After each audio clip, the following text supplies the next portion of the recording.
Good morning, and welcome back to American Truck Simulator. I'm David Steele, and here's my truck. Today we're in a 8x4 Volvo, and we're going to be doing some, well, I kind of want to say extreme hauling. There's actually a special cargo, so it kind of doesn't really count. Well, I mean, it does. It's certainly extreme. It's nearly 190,000 pounds of cargo here today. And in order to do that in a Volvo, we're not using a D11 with 330 horsepower. We're using the brand new to the Stillwood Oceans engine pack, the Volvo D17. Yep. This engine, which has only been released in Europe right now, well, I went ahead and was all cute and decided I would bring it into American Truck Simulator. Is this realistic? Probably not, because Volvo took the D16 off sale a time ago because, well, I guess they do everything using a D13 these days, and I gotta say, there's really nothing wrong with that. Excuse me a second. Oi, Gov. Yeah, I guess he's okay. There's an American flag there, okay. Just to remind everyone, I am an American Truck Simulator and not Euro Truck Simulator 2. Alright. Looks like I use different tyres for my mid-lift axle, which is completely fine because that's how I roll. Okay, stop. Wait for lane to clear. I think this is the security. So let's go ahead and stop. Let's run through that. Yep, we passed. Just tell him he didn't do it. It's always fine. Anyway, so yes, we've got the D17 here today, and this is paired up to the well, it's the stock Volvo iShift. So it's a 325 final drive. This one has the retarder. It's going to be useful, I think, with such an extreme cargo today. At 12 speed, it's gearing is sensible, I suppose you would say. Sensible for heavy haul. What is that? I guess that's it's used to move containers, I guess. Anyway, let's go ahead and check him. Now, as this is a special cargo, what normally happens is you check him, and they say, okay, sure, we'll take it, leave it with us, go and rest up. We'll buy you some diesel, all that jazz. There's a train moving there. Cool. Right, let's get checked in. All truck chassis. Yep, that's the one. Okay, so we rest up until almost 2 PM. I don't know if this is the first time I've done a special cargo on a video or not, so this could be interesting. Anyway, go ahead and yeah, they're going to give me instructions here that basically the escort vehicles tell you what you can do. There's certain signals that they move first and then you move, etc, etc, etc. Right, so okay, everything is strapped down. They're missing the wheels, but I'm sure they'll be along shortly. And yeah, okay, so avoid any possible conflict with the escort vehicles and keep the cargo between them. Okay. Do not drive out of the estimated route, not to filling stations, rest stop, etc. What if you need a PP? Obey speed limits, yep. And I'm insured by the front escort vehicle. Yeah, if we go down a hill and it's steep enough, that front escort vehicle becomes my emergency brake. Watch out for overtaking traffic and other drivers on the road. Isn't that always the case? And this next point is the lane change. So when you come to change a lane, the vehicle behind you changes lane, the vehicle in front of you changes lane, and then you change lane. That's what you're supposed to do. Sometimes I don't always follow that. Right. Let's make sure everything's configured. So I want some lights on, I think. Headlights are on. We need the mid-axle down. We're going to put the mid-axle down, like so. Let's get my beacons on. Just in, just in case. It's got flags at the back, but I want to put beacons. I would probably have put beacons on the oversized load, but okay. I think we're ready. What could possibly go wrong?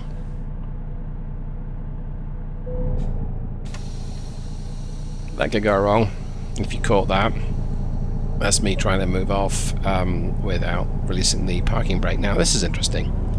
We're moving off in third gear, and yes, this transmission likely has a couple of crawler gears, and yes, this engine is powerful, but it's got how much torque? It doesn't need to use first gear.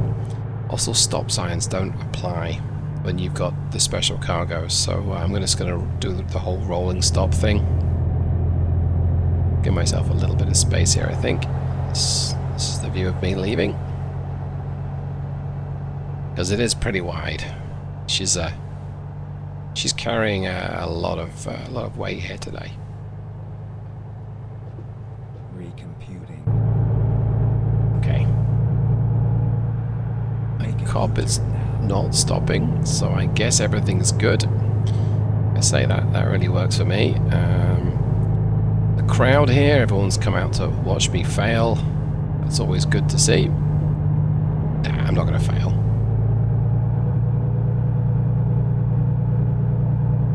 Yeah, so they've opened up the lane here, so I don't need to worry about going through that, which is useful, because I think it gets dark. Alright. So far so good, and I am taking it steady here. So, the version of the D17, well, there are 3 versions I've released for the Still Productions engine pack. That's the 600, the 700 horsepower, and this one, which is the 780. Am I going to fit through here? Huh. Yeah, that looks a little snug. Maybe it's not as snug as I think. Oh, it's actually not. It's nowhere near as snug as I thought. Okay, fair enough. Yes, and this one is the 780 that RV can wait. So it has 780 rated horsepower, which is fair enough, but its torque is what's truly impressive. This has 2,800 foot-pounds. 3,800 newton meters. Are you honking, sir? Do you want to pull this? And so what that means is if I give it some beans, like now, it picks up very nicely. Even with 200,000 pounds, probably a little bit more, stuck on the end. Now, I'm not giving it full power. Now I am, but yeah, that's picking up very nicely. A little bit of torque steer on the chassis, as you'd expect, because of course we're asking a lot from this drivetrain. I'm going to lift off completely here. We don't need to be burning so much fuel. Get ready to turn left. So I'm going to have to take this really wide. There's some vehicles on the left. Tell people what we're doing. Turn left. Bit of brake. Thank you, officer. Appreciate it.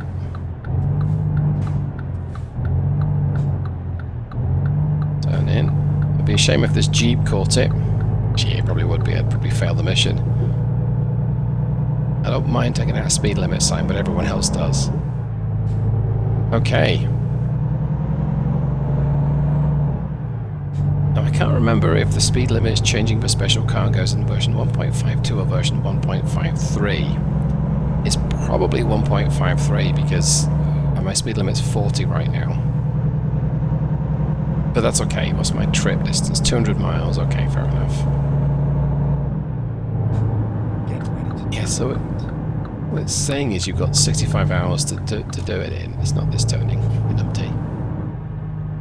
But you can't take a deviation. So maybe on a longer trip they actually pull over and let you take a break. I don't know.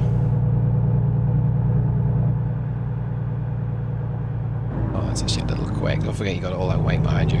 Okay, back on the power.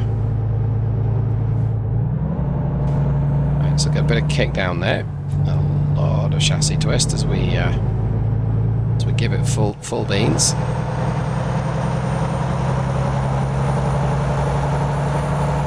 really see that so good. Yeah, if I lift off and then give it power, yeah, okay.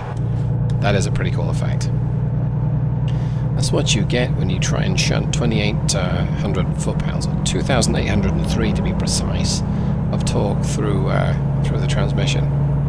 Yeah, I guess it's 1.53 then when the speed limit changes, because it's still showing 40. Get my cruise to 40. And we need to move over. I guess we're going to have to.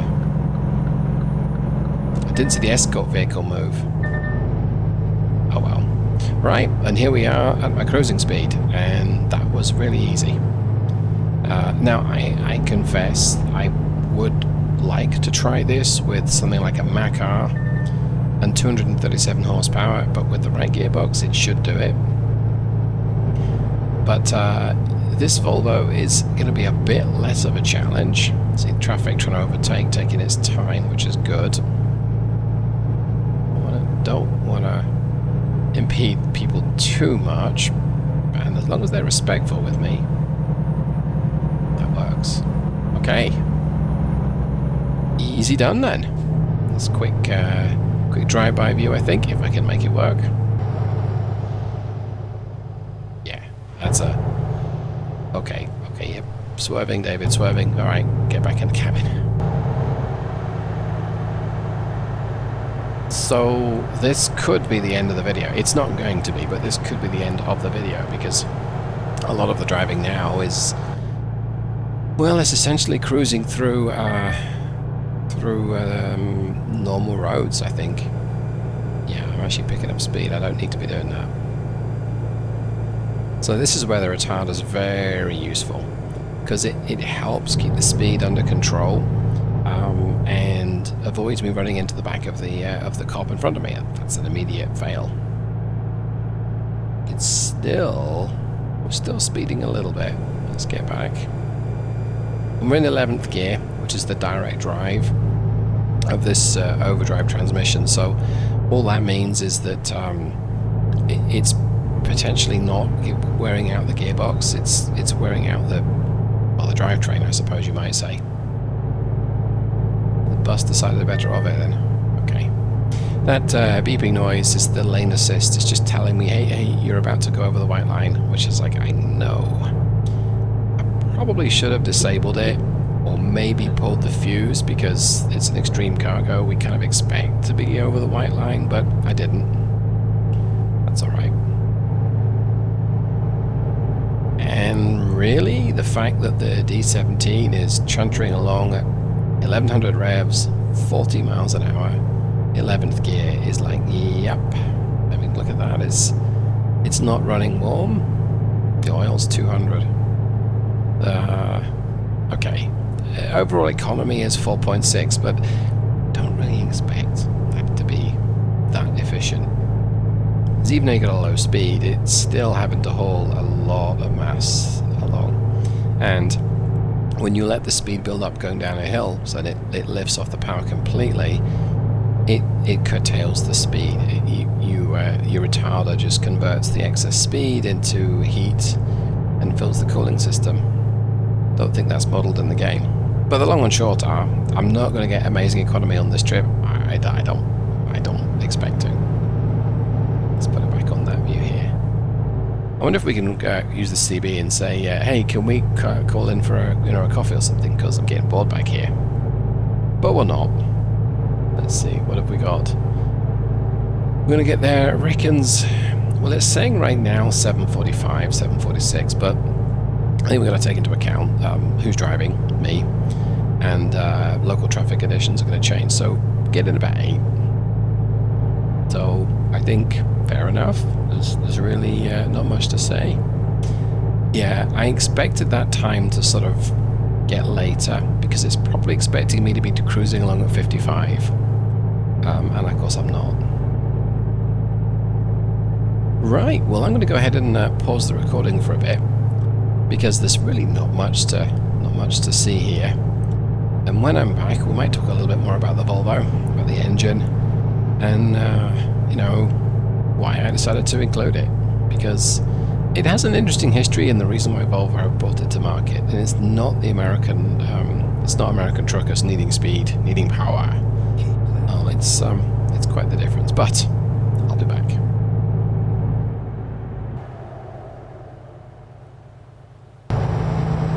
Welcome back. So it has been relatively straightforward. We get to go through red lights. So maybe I could put my beacons on all the time and see if I can get away with that. Probably not. We've just been through Hot Springs, and we've got about 60 miles left to go. And, I mean, there's really... I'm not going to say that this trip is effortless, but I don't have to worry about changing gear. I don't have to worry about having enough power to climb hills. Now, yes, if you come to a gradient, you do lose a little bit of speed, and it might drop down to 10th gear. All said and done, that's very... Oh, this is very, very pretty, actually. Not that I'm getting distracted much, but wow. Anyway, yeah, so you do lose a bit of speed, and you kind of expect that because there's a lot of mass. It takes a lot of power to climb a gradient. But wow. Now this lane change maneuver is weird because I can't see the vehicle behind me. The other escort vehicle. Now I can sort of switch the X on view and see what the pickup's doing. In fact, I'll do that in just a second. Let's go ahead and do that. Oh, I can't even see him. So yeah, it's hard to see what the pickup's doing. I get a clue. I get a chime, and the cop in front of me will also change lane. Usually it seems at the last minute, and maybe that's what you do. I don't know, but one thing's for sure, just adjust my chair a little bit. That's the hardest thing, is not climbing the hills, it's making sure you're in the right lane when it tells you. But this gearbox is automated, this engine has got enough power and torque to cope with most anything. It's not particularly efficient, at least it doesn't seem to be. My mileage has dropped to, I think, 4.3, yeah. But when we consider what we're actually hauling and how much we're hauling and the kinds of roads that we're on, I really don't think that's bad at all. Now, maybe it's only 3.7, 3.8 to the gallon. I'll find out when I get there. But overall, really good choice for heavy haul. And in fact, that segues into what the D17 is all about and what it was introduced for. So it's been introduced because of a change in the law for Sweden. Sweden is basically allowing, essentially it sounds like road trains. It sounds like the Aussie road trains, the Australian road trains, very heavy cargoes, and a single tractor unit, because I think the reason there is, one, very powerful tractor engine, so the truck basically hauling, let's say, 3 big cargo trailers is better on a fuel use per pound per mile perspective than 3 trucks hauling an individual trailer each. Go straight. And that makes complete sense. Now, for this to work, your tractor engine's got to be powerful enough to be able to sort of haul whatever the weight of the cargo is. And I don't know off the top of my head what those numbers are, but they're pretty heavy. It's only allowed in certain roads in Sweden right now, not that many either. I'm gonna go ahead and use my engine brake here. That's the engine brake, and a bit of retarding taking place as well.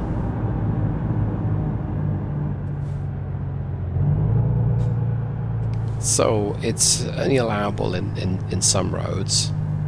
Feels very wrong not to be looking, but apparently it's okay. Right, so it's a full power acceleration up this hill, and let's see how well we go. I think that answers that.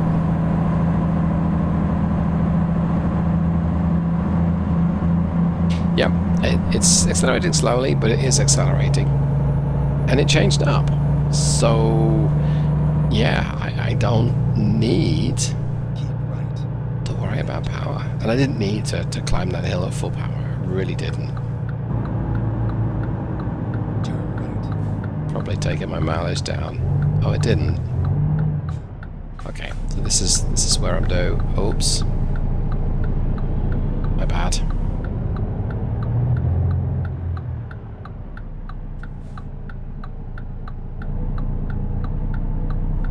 Yeah, we didn't run into anything, which is good. Alright, so I guess they lead... Oh boy, they lead me to it to negotiate this part of it. Oh, what could possibly go wrong here then, chaps? Thank you, thank you. Right, yeah, so, as I was saying, it's designed for essentially Swedish road trains. And so, your 780 horsepower, your 2800 foot-pounds, which is 3800 newton meters, is the most powerful engine in the market right now. Scania, I'm sure, will release something competitive. This is a rough road. And the thought process there, wow, a huge amount of lag. Thought process there is it's going to burn less fuel than having 3 separate trucks, and that makes sense. This engine is not designed for line haul. I don't think it's even going to be marketed for sort of not even premium line haul. I mean, maybe the 600 might be, but it's not really a line haul kind of truck. It's an extreme duty, it's a heavy haul, it's special cargo, or it's the this new Swedish road train concept. Does it work? From what I've seen from running this trip, yeah, absolutely. I'm actually having to slow down because, or quite aggressively, wow, a whole bunch of lag there. I wonder what's caused the lag spike. Would this be a good choice for line haul? I don't really think so. Come on, get off the power. Slow down. This must be down a hill because it's running away from me really easily. Now, just because it can't be or isn't marketed for line haul doesn't mean you couldn't. I mean, what's going to stop you? You could put this in a 4x2 if you felt the notion, at least in the game. Would that be sensible? No. But then high-powered engines in 4x2s are never about being sensible, they're about seeing if you can wheelie. So I would say that this has been a success. Where am I supposed to go now? Oh yeah, I can see. The clue is all the lights up there. So yeah, I think that this has been a success. This truck with the extended length chassis and the 8x4 is quite a bit less maneuverable than a normal Volvo V&L. So it's not as adaptable, I don't think. Its turning circle is much bigger. It's not really built for those. You know, you wouldn't want to take this through San Francisco, although maybe that's what you would. So yeah, definitely an edge case. But it was a lot of fun to create. And very quickly, there are 3 versions, the 780, the 700, and the 600. And as you move progressively down the engine range, the lower down models have got a broader power and torque curve. So to explain there, the 780 produces its peak power at one point in the rev range. And I got a feeling that that's 1600 revs. I may be wrong. The 700 is 100 RPM power band.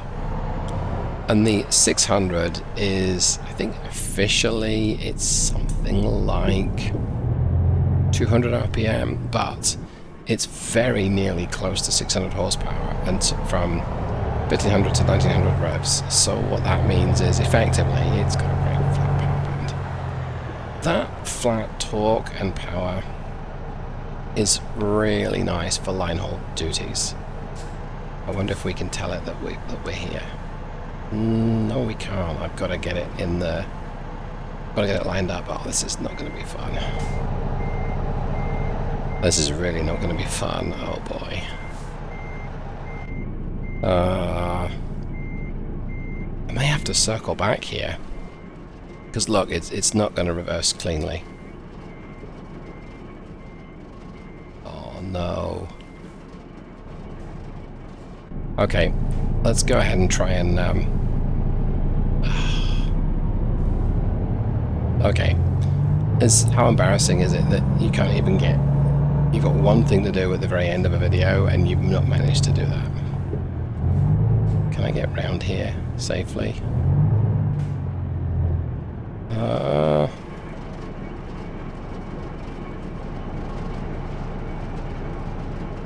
I mean, I guess I'm just gonna go up here.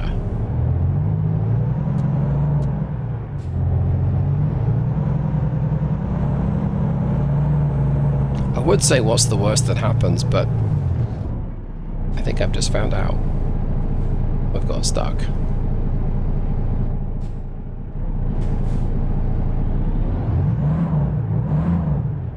Right.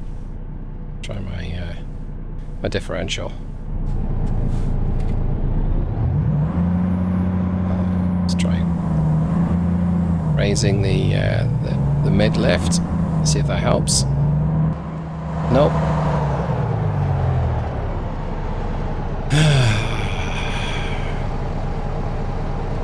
I can inch up the gradient, but I don't think it's going to work. It might do. It's digging in. Oh.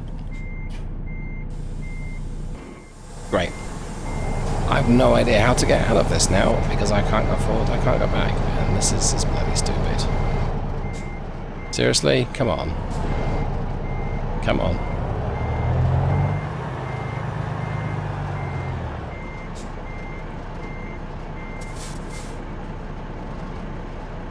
And of course it's dark, so I can't see.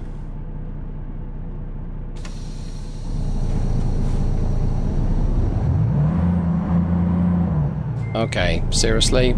Give me a freaking clue here. Don't recover me, because what am I going to do?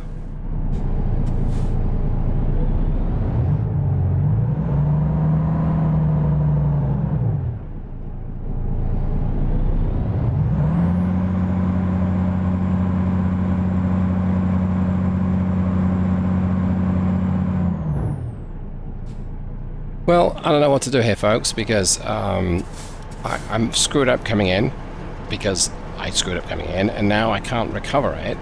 I don't have a way to, without cheating, which I'm going to do, because I'm done with this. This is like, nope. I'm using the console mode right now. We're going to maneuver ourselves back to where we need to be. Way to go, David. You had one job, just one job. Now, I don't think this is going to be as easy as I hoped, because I'm going to have to get the truck lined up, and there's just not the space behind me. Well, I can try lining it up here and seeing if that works. But it doesn't line you up as a straight line, so...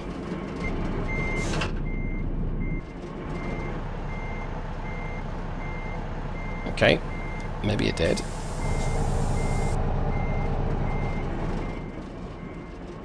Hey, there we go. Okay. We'll just ignore all the weirdness that happened there and just pretend that it never happened. Okay. Yeah, thanks for waving, sir. Appreciate that. Right. Let's see how well we did. Ignoring that little indiscretion at the end, it's very aggravating. I don't know, it's like, they make the trip easy, but you get in when it's dark and you can't see Jack. And if you see Jack, tell him I'm looking for him.